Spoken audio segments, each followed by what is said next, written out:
भयंकर गर्मी क्यों पड़ रही है? आजकल इतनी भयंकर गर्मी क्यों पड़ रही है? पेड़, किसी को मकान बनाना हो और पेड़ अगर आड़े आ रहा हो, पेड़ काट दो। किसी को दुकान बनानी हो और पेड़ आड़े आ रहा हो, पेड़ काट दो। किसी को सड़कें बनानी हो और पेड़ रास्ते में आ रहे हो तो पेड़ काट दो। हम हमारी जरूरतों के लिए, आवश्यकताओं के लिए पेड़ काटते जाते हैं। जैसे कि पेड़ लगाने, पेड़ उगाने का ठेका हमारे पूर्वजों ने ही ले रखा हो। हम तो बस पेड़ काटने का काम कर रहे हैं। और आजकल हम पेड़ लगाते भी हैं। तो ऐसे पेड़ लगाते हैं बस घर आंगन को सजाने के लिए, सड़कों को सजाने के लिए। वो पेड़ ना तो सूरज की किरणों को सह पाते हैं, उनकी किरणें धरती तक आती है, धरती तपती है। जो पेड़ हमारे पूर्वज लगाया करते थे, वो पेड़ आज हम लगा नहीं पा रहे हैं और ना ही उनकी परवरिश कर पा रहे हैं। हमारे पूर्वज पेड़ लगाते थे और उन पेड़ों की जब तक वो बड़े होते थे तब तक उनकी परवरिश भी करते थे।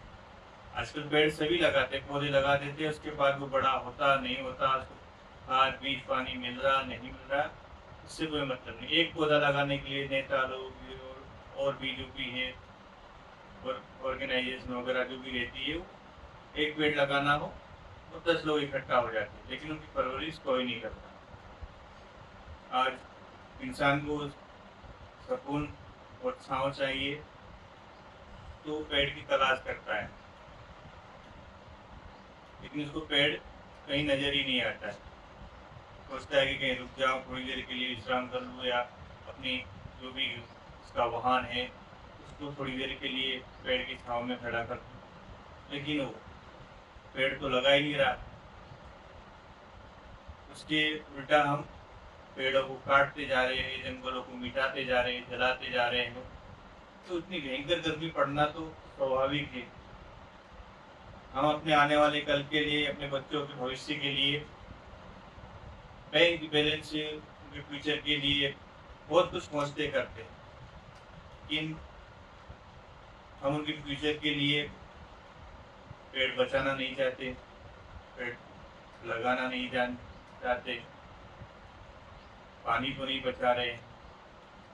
तो ऐसे में फ्यूचर में तो संकट आएगा ही। उसके लिए हम सभी को हर साल पेड़ लगाना भी हो, पेड़ों की परवरिश भी करना है। हम इंसान इतने बेवकूफ़ है, नादान है कि पेड़ों को काट कर, पेड़ों को बेचकर ऑक्सीजन सिलेंडर लेने जाते हैं। ये क्यों नहीं समझते कि पेड़ों से ही हमारा जीवन है, जल, पेड़, जमीन, यही हमारा जीवन है। इन्हीं को बचाएंगे तो हम बचे रहेंगे, और इन्हीं को मिटाएंगे तो हम कैसे बचे रहेंगे। तो हमें ये सोचना होगा अपने बच्चों के भविष्य के लिए, ताकि उन्हें भी आगे वो अपना जीवन सही एवं सुचारू रूप से जी पाए। उसके लिए हमको पेड़ और जल, ये दोनों बचाने की आवश्यकता है। आजकल हम देखते हैं बड़ी बड़ी मल्टियाँ बनती है, मॉल बनते हैं, तो वहाँ पर पहले से पेड़ होते हैं, तो हमारी ज़रूरतों के लिए उन पेड़ों को हटा देते हैं, काट के रख देते हैं। उसके बदले में हम कहीं पेड़ लगाते हैं। तो और तो सोचते हैं कि हमारे पास पैसा है, ऐसी कूलर पंखा वगैरह सब कुछ लगा लेंगे। पेड़ और जल नहीं रहेगा तो बिजली उत्पन्न कहाँ से होगी, कैसे होगी? फिर आपका पैसा, अगर आपको बिजली ही नहीं मिलेगी, आपका पैसा किस काम का? आपके कूलर पंखे ये सब कैसे चलेंगे? तो वही सब चीज़ें रहती है। और तो और हम इंसान इतने स्वार्थी है, मतलबी है, कि जब तक हमारा मतलब, हमारा स्वार्थ रहता है, हम चीज़ों को महत्व देते हैं, उनकी इज्जत करते, कद्र करते। आज के टाइम में आप देख रहे होंगे कि हर घर में ट्रैक्टर है। एक समय पर हर घर में बैल हुआ करते थे, और वो बैल किसान के दो बेटों की तरह होते थे, दो हाथ की तरह होते थे। और आज संसाधन होने की वजह से हम धीरे धीरे उनको विलुप्त करते जा रहे हैं, उनको खोते जा रहे हैं।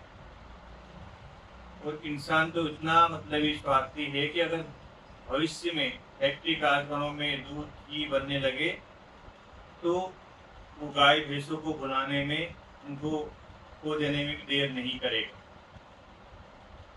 तो ऐसा नहीं होना चाहिए। जिन चीज़ों से हम सीखे, आगे बढ़े, जो एक समय में हमारे बहुत काम आए, अगर आज वो काम के नहीं भी है, हम सोचते कि हमारा सारा काम ट्रैक्टर वगैरह सब कुछ हो रहे हैं, लेकिन जो ये चाहता हूँ कि हर घर में कितना ही काम हो, एक थोड़ा से थोड़ा काम हो, इन दो बैल होने ही चाहिए। क्योंकि एक समय में किसान के बाद बैल ही आते हैं जो हर काम को करते थे, हर एक काम को, खेतों को सुधारना, खेती बाड़ी सारे में हमारा एक सच्चा साथी और एक मजबूत साथी पहले बैल भी हुआ करता था। और आज के टाइम में आप देख रहे हैं ना कि हम सोचते हैं कि हम आगे बढ़ रहे हैं, बहुत सारी चीज़ों को छोड़ते जा रहे हैं, समय रिटर्न आता है, हम उन चीज़ों को वापस अपनाना पड़ेगा। हम सोचते हैं कि हम बहुत तरक्की कर रहे हैं, बहुत आगे बढ़ रहे हैं, हमारे पूर्वज, हमारे दादा परदादा जो हमको सिखाते थे, और आज उन चीज़ों को खोते जा रहे हैं, नए संसाधन जुड़ते जा रहे हैं, तो हम पुरानी चीज़ें, पुरानी पद्धतियाँ हैं, उनको हम छोड़ते जा रहे हैं। तो इंसान को कभी भी अपनी तरक्की का घमंड नहीं करना चाहिए। वक्त सबको सबक सिखा देता है। आप जिन चीज़ों को छोड़ेंगे, उन्हीं चीज़ों को वापस से आपको अपनाना भी पड़ेगा। आज आप देख रहे हैं कि गैस सिलेंडर की प्रॉब्लम्स आने लगी, गैस सिलेंडर नहीं मिल रहा था, गैस सिलेंडर के दाम बढ़ गए, तो लोगों ने वापस कमबैक किया। वही चीज़ जिनकी हम कद्र नहीं करते थे, लकड़ियाँ, कंडे वगैरह, ये सब चीज़ें जो काम होते थे, आज वही काम फिर से आए। और उसके बाद आप देखिए, आप चीज़ों को आप जो छोड़ते जा रहे हो, एक समय में आपको अगर पेट्रोल के दाम बढ़ रहे हैं और आपके पास पैसा है और कहीं भी आपको अगर पेट्रोल नहीं मिलेगा, तो आपने जिन संसाधनों को छोड़ दिया है, आपका साइकिल हुआ या आपका बैलगाड़ी हुआ, वक्त आपको वापस से ऐसा साइकिल घुमाएगा कि वापस से वहीं पर लेकर आ जाएगा। तो आप आगे बढ़िए, लेकिन हमारी जो पुरानी जो चीज़ें थी, जो उनकी कद्र कीजिए, उनको संवार के संभाल के रखिए। कि वक्त कब पलट जाए ये किसी को पता नहीं। वक्त सबको सब कुछ सिखा देता है। इसलिए आप सभी से यही मेरी रिक्वेस्ट है, पेड़ लगाइए, पानी को बचाइए, और पेड़ लगाना ही पर्याप्त नहीं, पेड़ों की परवरिश भी कीजिए। ये आपके लिए नहीं, अपने आने वाले भविष्य के लिए, अपने बच्चों के भविष्य के लिए, और उनको सिखाइए, समझाइए पेड़ों की कीमत क्या है। आजकल हम देखते हैं हर कोई सकून चाहता है, छाँव चाहता है। अगर आपका दिल छाँव और सकून चाहता है, तो आपकी आंखें कहीं ना कहीं छाँव, कहीं ना कहीं पेड़ तलाश करना चाहता है। आप कहीं भी बड़ी जगह जाएंगे, वहाँ पर पहले पार्किंग, अपनी गाड़ी, वाहन वगैरह जो भी पार्किंग करना हो, तो पहले आप पेड़ तलाश करेंगे। लेकिन हमने तो हमारी ज़रूरतों के लिए पेड़ों को बचा दिए।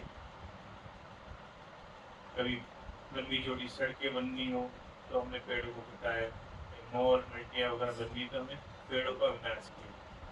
हम प्रकृति को एक तरह से घाव दे रहे हैं, और आप चाहते हो कि प्रकृति आपको सब कुछ दे। अगर आप प्रकृति के साथ खिलवाड़ करेंगे, तो प्रकृति भी आपको सबक सिखाएगी। धन्यवाद। ठीक है, और